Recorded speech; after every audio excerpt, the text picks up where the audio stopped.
바울 사도가 제2차 전도 여행을 마무리하는 부분입니다. 처음 제2차 전도 여행을 떠날 때 출발을 안디옥에서 했습니다. 안디옥 교회에서 파송을 했어요. 이 안디옥에서 바울 사도는 1차 여행 때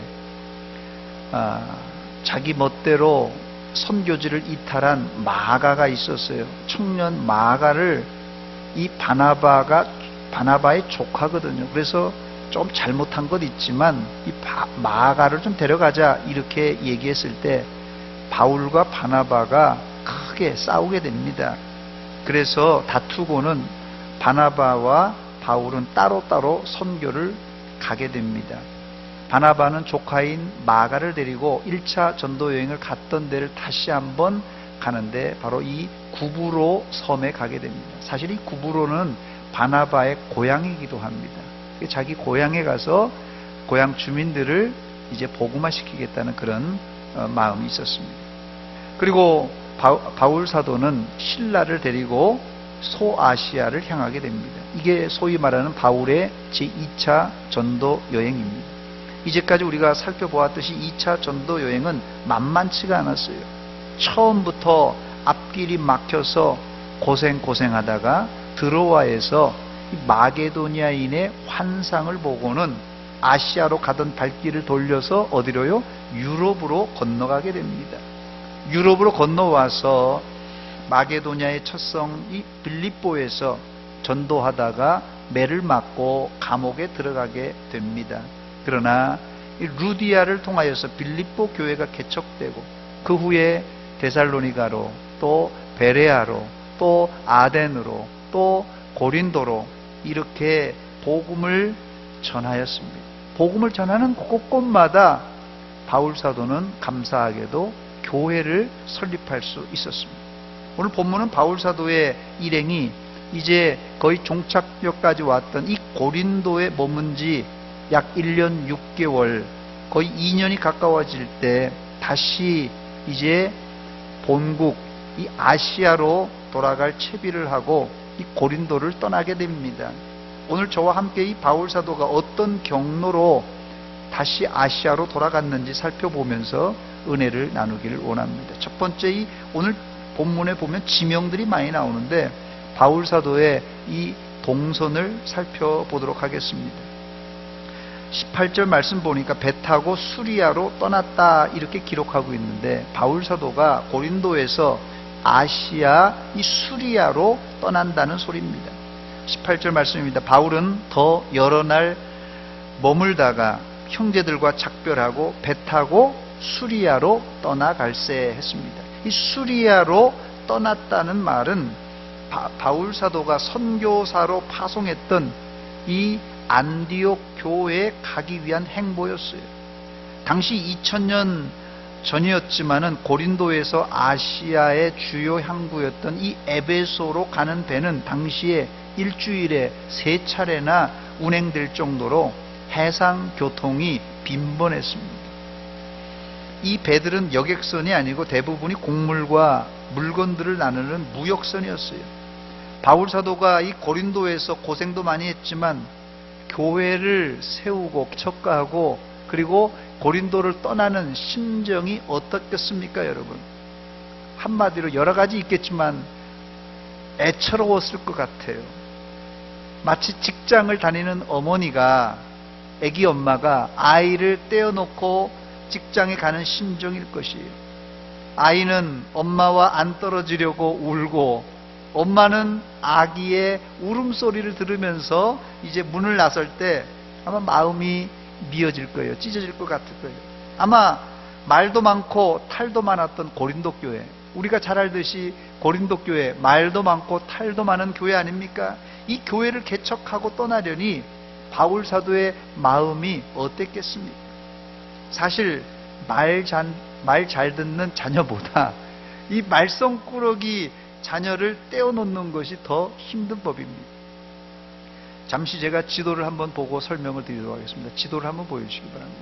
지금 바울 사도가 배를 타고 고린도에서 이 수리아로 간다는 이렇게 말을 했는데요.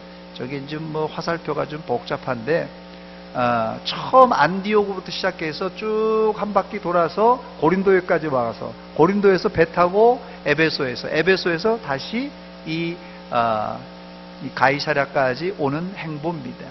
저게 바로 제2차 전도 여행의 전 코스를 말합니다. 제가 그래서 저 지도를 구글에서 한번 찾아서 고린도에서 지금 저 끝에 가이사랴 가이사랴가 있지 않나요?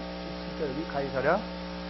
거기까지 구글로 요새는 그 지도 측정하는 그런 도구가 있습니다. 그래서 이 고린도에서 가이사랴까지 직선으로 해서 측정해 보니까 약 1160km가 되더라고요. 직선 거리로. 그러나 이 배는 지금 말하는 것처럼 저렇게 곡선으로 갔기 때문에 직선으로 갈 수 없는 그런 코스입니다. 장애물도 중간에 섬들도 많고 해서 갈 수 없는 코스예요. 그래서 아무리 지름길로 가더라도 이 에베소를 들려서 갈 경우 최소 1500km를 가서야 고린도에서 에베소에서 가이사랴까지 올 수 있는 코스입니다. 여러분, 이 1500km라는 거리가 상상이 가십니까? 부산에서 제주도까지 배 타고 몇 킬로인 줄 아세요? 정확하게 300km입니다. 부산에서 배 타고 제주도까지 300km. 요즘 배로 12시간 걸린다고 합니다. 보통. 그래서 부산에서 저녁 7시 배라고 그래요. 그러면 거기서 배에서 잠을 잔다고 합니다. 잠을 자면 아침 6시 반이나 7시에 제주항에 도착한다고 합니다. 자, 그러니까 12시간이 정확하게 걸리는 거예요. 그러니까 저녁 7시에 타서 아침 7시에 떨어지는 배입니다. 만약 이 배로 고린도에서 수리아 안디옥까지 쉬지 않고 간다면 4일 하고도 12시간이나 걸립니다. 그런데 요즘 다니는 배는 지금 기술이 얼마나 좋은지 이 배가요 쾌속선입니다. 그런데 바울 사도가 타고 갔던 배는 어떤 배인 줄 아세요? 바람으로 가는 범선이에요. 풍선 범선입니다. 그러니 당시 지중해를 건너가려면 바람이 잘 불면 한 달 정도, 안 불면 2달이고 3달이고 기다려야 됩니다. 제가 사진을 준비했습니다. 사진 한번 보여주시기 바랍니다. 첫 번째 사진, 저 사진이 주 30년경 로마 시대에 썼던 배입니다. 저게 이제 저게 사진이 어떻게 나오냐면요, 이 로마 주 30년경에 세워졌던 이 조각물에 저 조각이 새겨져 있는 걸 갖다가 사진을 찍은 겁니다. 그러니까 상당히 배가 괜찮더라고요. 벌써 2000년 전에 배입니다. 저게 2000년 전에 저런 배를 운영했다는 거예요. 로마 사람들이. 저건 거의 군함 정도 되는 것 같아요. 또 배를 하나 더 준비했습니다. 저거는 주 50년경의 로마 상선입니다. 저때가 바로 이 바울 사도가 이 고린도에서 에베소로 갈 당시에 운영되던 이 무역선이 말하자면 아마도 바울 사도가 이런 형태의 배를 타고 에베소와 가이사랴로 가지 않았나 추측할 수 있습니다. 당시 이 지중해 바다는 바울 사도도 경험했습니다만 됐습니다. 이게 겨울철만 되면 유라굴라와 같은 광풍이 불어서 운행을 거의 못할 아주 위험한 바다가 이 지중해입니다. 만약 여러분들도 속도가 저 바람으로 가는 거니까 속도가 변변치가 않아요. 또 저 바람을 타고 가는 이 범선을 타고 한 달 이상 가야만 한다면 선뜻 그 항해에 목숨을 걸고 오를 수 있겠습니까? 바울 사도가 육로로 갔으면 안전할지 몰라도 이것보다 훨씬 더 시간이 걸렸을 거예요. 걸어서 가는 거는. 배 타고 가는 거 그래도 좀 바람을 이용하니까 좀 쉽죠. 당시 또 육로로 가려면 강도들도 만만치 않았습니다. 그래서 이렇게 해도 저렇게 해도 힘들지만 바울 사도는 일정 때문에 배를 타고 건너갔던 것입니다. 두 번째, 그런데 이 브리스길라와 아굴라 부부는 이 어려운 항해에 바울 사도와 함께 동행했습니다. 어려울 때 함께 해주는 친구가 진정한 친구라는 말이 있습니다. 브리스길라와 아굴라 부부가 바로 그런 사람들이었습니다. 본문 18절 중반절에 보니까 바울 사도가 떠나기 전에 브리스길라와 아굴라도 함께 하더라 했습니다. 계속 제가 이 브리스길라와 아굴라가 나올 때마다 칭찬을 하는데요. 이 부부는 평신도 사역자로서 바울 사도를 수족같이 섬겼던 자들입니다. 두 사람이 독자적인 사역도 했습니다만 늘 바울 사도의 뒤에서 그림자처럼 다니면서 돌보고 지원해 주었어요. 처음 이들 부부가 바울 사도와 인연을 맺은 것은 천막을 만드는 직업 때문에 그렇습니다. 그래서 고린도에서 만날 수 있었어요. 사실 이 브리스길라와 아굴라 부부는 로마에 살고 있었습니다. 그런데 로마 황제의 칙령에 따라서 로마에 살고 있는 모든 유대인들이 다 로마를 떠나라고 하는 그 명령 때문에 결국 쫓겨와서 고린도에 정착하는데, 거기서 바로 그때 바울 사도가 거기 있어서 만나게 된 것입니다. 그래서 로마에서 쫓겨나와서 고린도까지 왔으니 난민이에요. 힘들었지만 그가 기술이 있었는데 천막 깁는 기술이 있었어요. 그래서 거기서 고린도에서 이제 정착해서 살만하고 돈도 벌만합니다. 그런데 바울 사도가 아시아로 돌아간다고 하니까 모든 것을 정리하고 뒤도 돌아보지 않고 바울 사도의 그 힘든 전도 여행에 동행했던 것입니다. 뒤에 보면 알겠지만 이들 부부가 에베소에서 아볼로를 지도하는 아주 중요한 일을 감당합니다.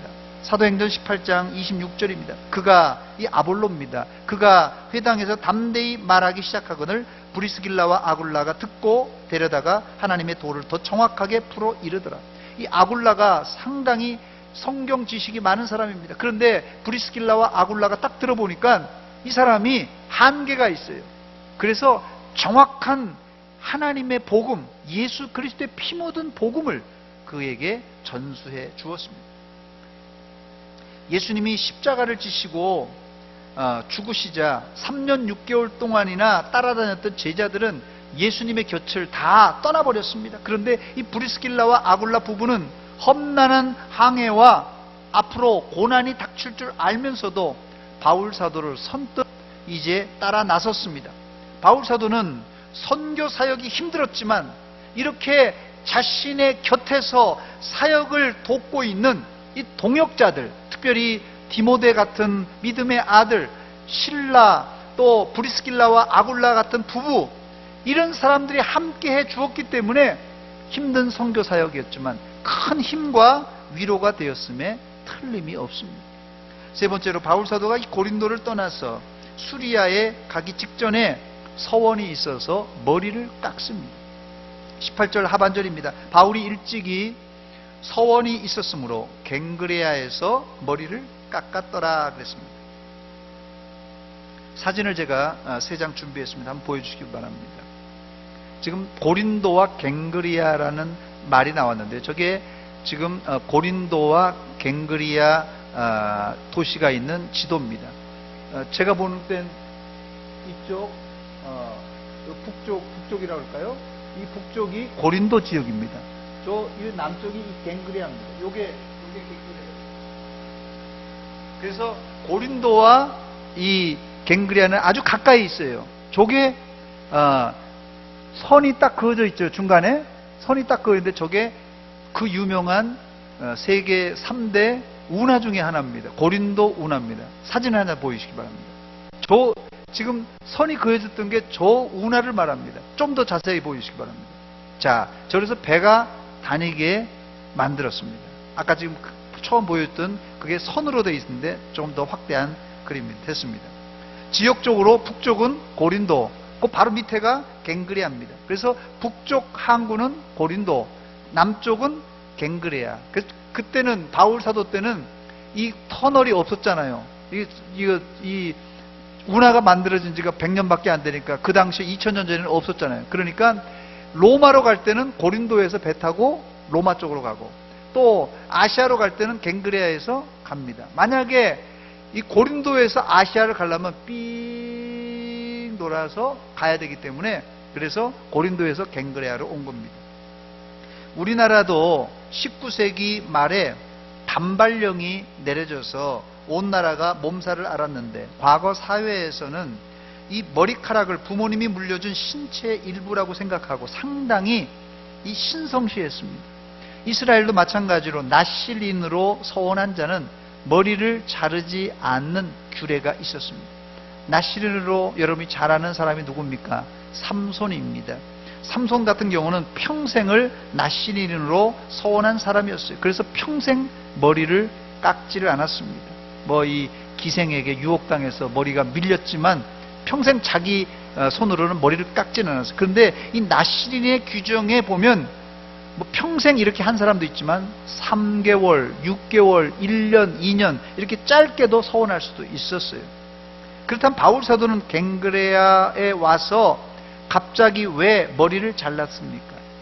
그 이유를 본문 18절에 서원이 있어서 머리를 잘랐다고 말합니다. 바울이 일찍이 서원이 있었으므로 갱그레아에서 머리를 깎았더라. 서원이 있으면 머리를 깎는 것이 아니라 삼손처럼 머리를 깎지 말아야 됩니다. 그런데 바울 사도는 갱그레아에서 서원이 있어서 머리를 잘랐다고 그랬어요. 그런데 구약에 찾아보니까 구약에 서원한 자가 머리를 미는 경우가 있는데 민수기 6장 9절 말씀입니다. 누가 갑자기 그 곁에서 민수기 6장 9절입니다. 이게 좀 잘못됐네요, 구절이. 제가 읽어드립니다. 누가 갑자기 그 곁에서 죽어서 스스로 구별한 자의 머리를 더럽히면 그의 몸을 정결하게 하는 날에 머리를 밀 것이니 곧 7째 날에 밀 것이며 겠어요. 이 말은 서원한 사람이 말이에요. 있는데 서원한 사람이 어떤 부정한 일을 만났다면, 예를 들자면 시체를 만졌다면 이제까지 한 서원이 다 무효로 돌아갑니다. 그렇다면 다시 서원을 유지하려면 몸을 청결하게 하고 그 다음엔 머리를 밀고는 그때부터 다시 서원의 기간을 채우는 것이에요. 아마 바울 사도도 이런 차원에서 하나님 앞에 새로운 서원을 시작하면서 머리를 밀지 않았을까 추측해 볼 수 있습니다.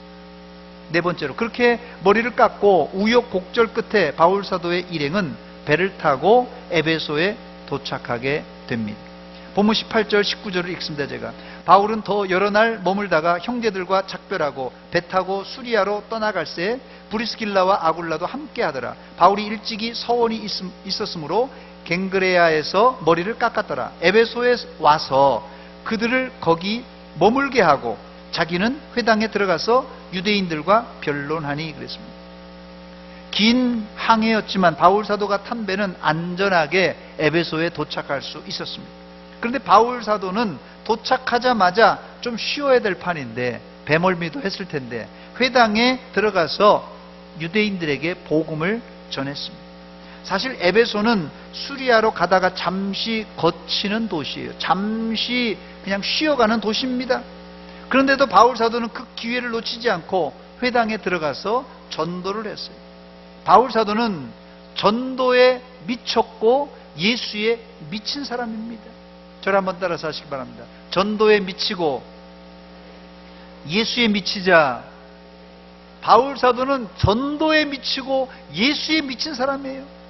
잠깐 정박해서 하루 이틀 쉬었다 가는데 그 새를 못 참고 회당에 들어가서 뛰어가서 복음을 전했어요. 이거는 전도에 미치지 않고는, 예수에 미치지 않고는 할 수 없는 일입니다. 당시 에베소라는 도시는 우리가 상상하지 못할 정도로 2000년 전에 문화의 꽃을 피운 화려한 도시였어요. 제가 사진을 4장 준비했습니다. 한번 보여주시기 바랍니다. 당시 2000년 전에 그 흔적입니다. 자, 저게 2000년 전에 만들어졌다는 게 여러분 상상이 가십니까? 다시 보여주세요. 다른 사진. 예, 저건 이 에베소에 있는 유명한 그 도서관입니다. 그 다음에요. 예, 저기 또 확대해서 보인 그림입니다. 예, 또 보여주세요. 저게 2000년 전에 깔린 이 에베소 도시의 중앙에 있었던 중앙로에 말하자면 저렇게 도로를 잘 깔아놨어요. 저게 2000년 전에 있었다는 게 상상이 가십니까?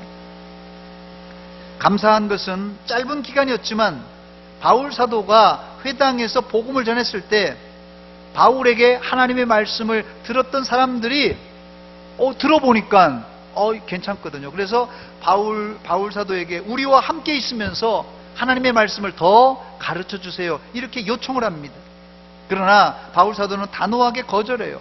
이상하죠? 본문 20절입니다. 여러 사람이 더 오래 있기를 청하되, 말씀을 들었던 여러 사람들이 바울을 더 오래 있기를 청합니다. 그런데 뭐라고요? 허락하지 아니하고 했어요.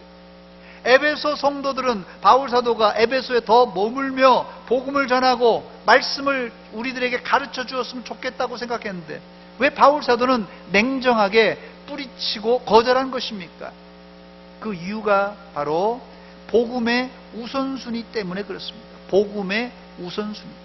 에베소가 가장 중요한 이 복음의 장소임에도 장소임에는 틀림없습니다만은 당장 또 가야 할 복음의 우선순위가 있었기 때문에 그는 이 에베소 교인들의 요청을 사양하고 앞으로 갔던 것입니다. 자기의 목표가 있었기 때문에 그렇습니다. 그런데 바울 사도는 에베소에 사실은 마음이 있었던 것 같아요. 그래서 에베소에 다시 돌아와 복음을 전할 그 마음을 내비쳤습니다. 그게 본문 21절입니다. 우리 같이 21절 같이 읽어보겠습니다. 시작.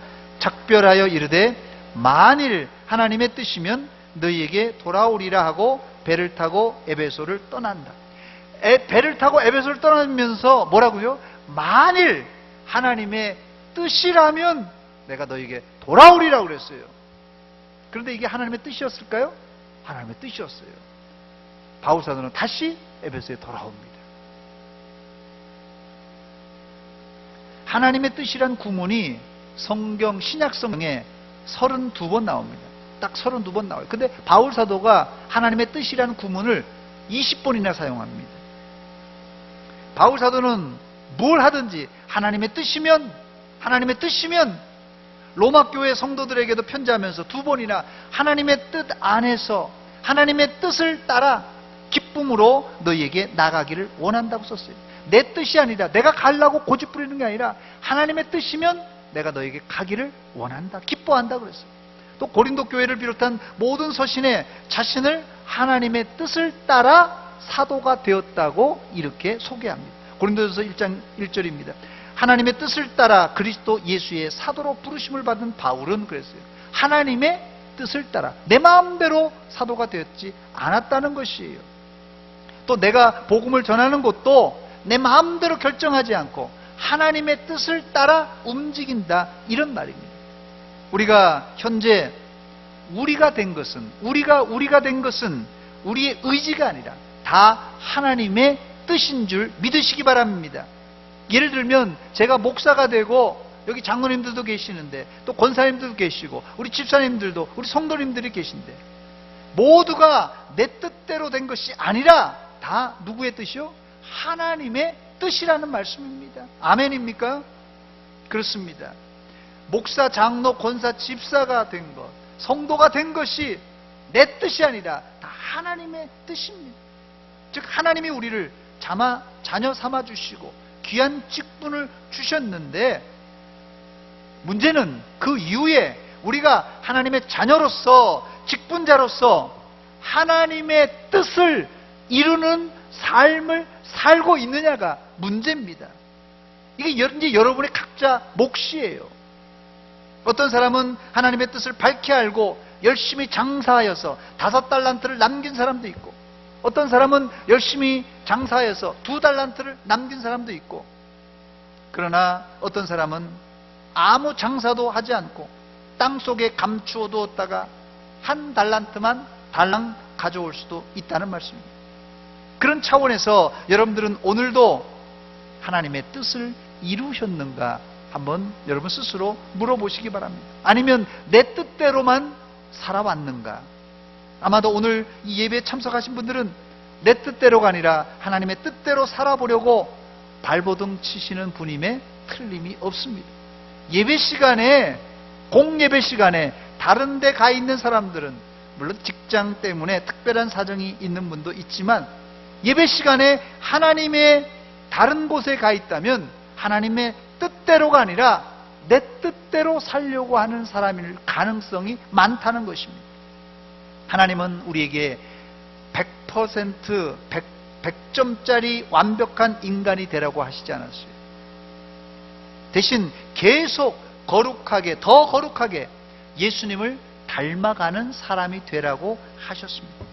하나님은 우리가 실수하고 잘못을 저지를지라도 회개하고 다시 일어나 하나님께 달려오면 얼마든지 넉넉히 넓은 품으로 안아주실 줄 믿습니다. 주님 뜻대로 살기로 했네. 주님 뜻대로 살기로 했네. 주님 뜻대로 살기로 했네. 뒤돌아서지 않겠네. I have decided to follow Jesus. I have decided to follow Jesus. I have decided to follow Jesus. No turning back, no turning back. 할렐루야! No turning back, no turning back. 뒤돌아서지 않겠네. 바울 사도는 데살로니가 교회에 편지를 쓰면서 하나님의 뜻을 한마디로 말했는데 그것이 바로 거룩이라고 그랬어요. 하나님의 뜻이 다른 게 아니라 거룩이라고 했어요. 또 하나님의 뜻을 데살로니가 후서를 쓰면서는 우리가 잘 아는 항상 기뻐하라, 쉬지 말고 기도하라, 범사에 감사하라. 이게 바로 하나님의 뜻이라고 말씀하셨어요. 하나님의 뜻을 살펴보니까 하나님의 뜻이 엄청난 것인 줄 알았는데 하나님의 뜻이란 우리 인생의 크고 작은 일을 주관하시는 그 하나님의 주권인 것을 알게 됩니다. 이 하나님의 주권 사상이 우리 개혁주의 장로교회의 모토와 같은 아주 중요한 말입니다. 그런데 하나님의 뜻을 사람들은 자기 편리한 대로 남발하는 경우가 있습니다. 그러다 보니까 하나님의 뜻이란 말이 긍정적인 의미임에도 불구하고 상당히 부정적인 의미로 들릴 경우가 종종 있습니다. 예를 들면 하나님의 뜻이란 말을 사람들은 자신의 책임을 쏙 빼버리고 하나님께 자신의 잘못까지도 핑계대는 아주 잘못된 의도를 가질 수 있다는 것이에요. 그러나 하나님의 뜻이란 말은 나는 할 수 없지만 하나님께서 그렇게 하신다면 얼마든지 할 수 있다는 아주 긍정적인 의미입니다. 그러므로 예수 믿는 사람들의 입과 마음엔 늘 하나님의 뜻이면 이 말이 떠나가서는 안 됩니다. 야고보 사도는 이 의미를 잘 알고 있었던 사도입니다. 야고보서 4장 15절에 보니까 너희가 도리어 말하기를 주의 뜻이면 우리가 살기도 하고 이것이나 저것을 하리라. 주의 뜻이면 우리가 살든지 죽든지 그건 하나님의 뜻이라는 것이에요. 또 주의 뜻이면 이것도 할 수 있고 저것도 할 수 있다는 것입니다. 저를 한번 따라서 하시기 바랍니다. 주의 뜻이면, 하나님의 뜻이면 내가 할 수 있습니다. 내 주여 뜻대로 같이 부릅니다.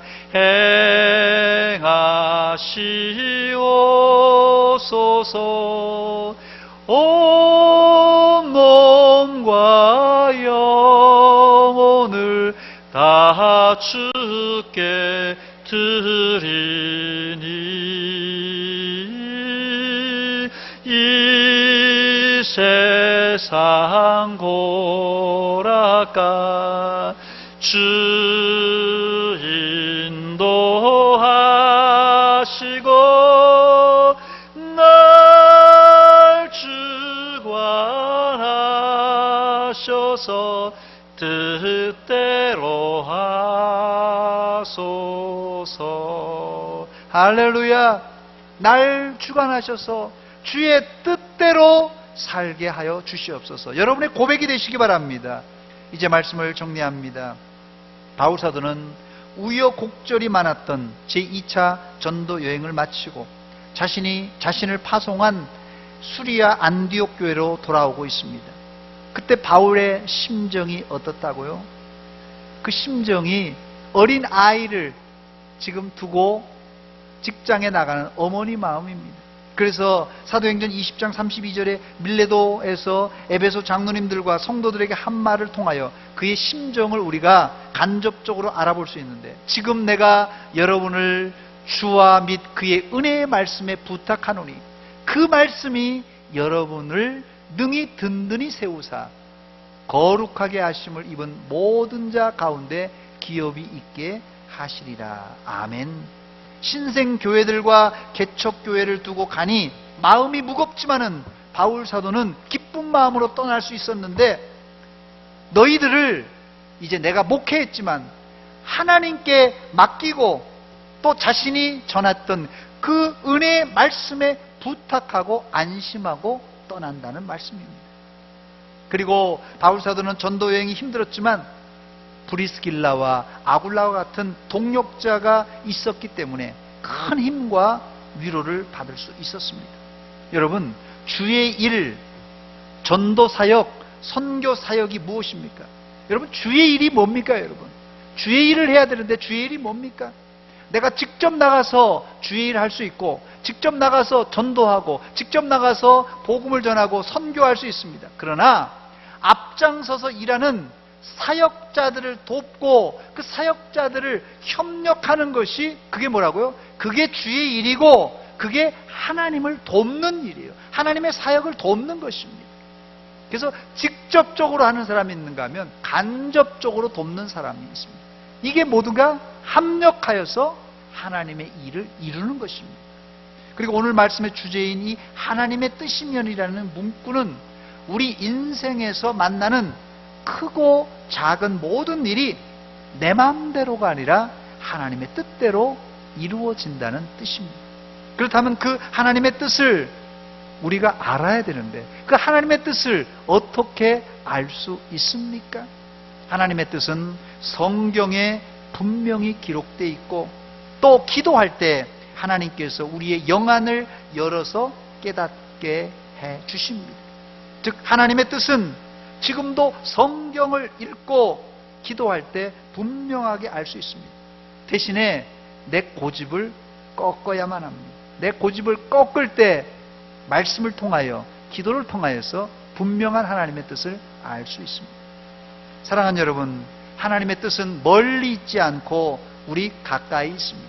그런데 문제는 하나님의 뜻을 우리는 당장 내 손으로 만져보려고 하고 내 눈으로 확인해 보려고 하는데, 하나님의 뜻이 내 손에 잡히지 않고 또 내 눈에 확실하게 보이지 않을 때가 너무 많습니다.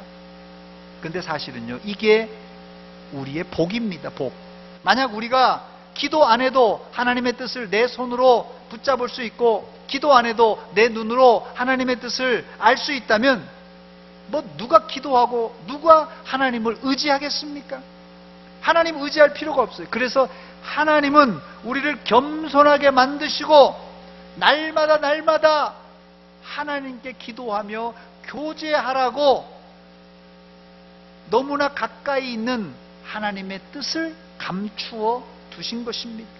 여러분들은 날마다 하나님의 말씀을 읽고 묵상하고 겸손하게 기도하심으로 하나님이 세미한 음성으로 들려주시는 하나님의 음성을 날마다 들으시기를 주의 이름으로 축원합니다. 그래서 여러분들, 하나님의 뜻을 분명히 알아야지 우리가 주님의 뜻대로 살 수 있는 거예요. 내가 주님의 뜻대로 삽니다. 그러면서 살고 있는데 영 봐도 하나님의 뜻이 아니에요. 근데 자기가 하나님의 뜻으로 산다는 거예요. 그것은 하나님의 뜻을 모르고 자기 의지대로, 자기 뜻대로 사는 사람입니다. 어떻게 하나님의 뜻을 알 수 있다고요? 분명히 하나님 말씀에 기록되어 있고, 기도할 때 그 뜻을 가르쳐 주시고 알려주십니다. 아무쪼록 여러분들은 하나님의 말씀을 읽고 깨달으시고 기도함으로 하나님의 뜻을 분명하게 발견하여 그 말씀에 순종하는 삶이 되시기를 주의 이름으로 축원합니다. 축원합니다. 기도하겠습니다. 하나님 아버지, 은혜와 사랑 감사드립니다. 이 밤에 우리에게 말씀 들려주신 것 감사드립니다. 우리가 하나님의 뜻을 알지 못하고 내 마음대로, 내 뜻대로, 내 생각대로 하나님의 뜻인 양 행동한 적이 한두 번이 아닙니다. 이 시간 내 의지와 내 생각과 내 고집을 다 내려놓고 날마다 하나님 말씀과 기도로 겸손하게 그 뜻을 묻고 깨달아 그 말씀대로 순종하는 자들 다 되게 하여 주시옵소서. 예수님의 이름으로 기도하옵나이다. 아멘. 찬송가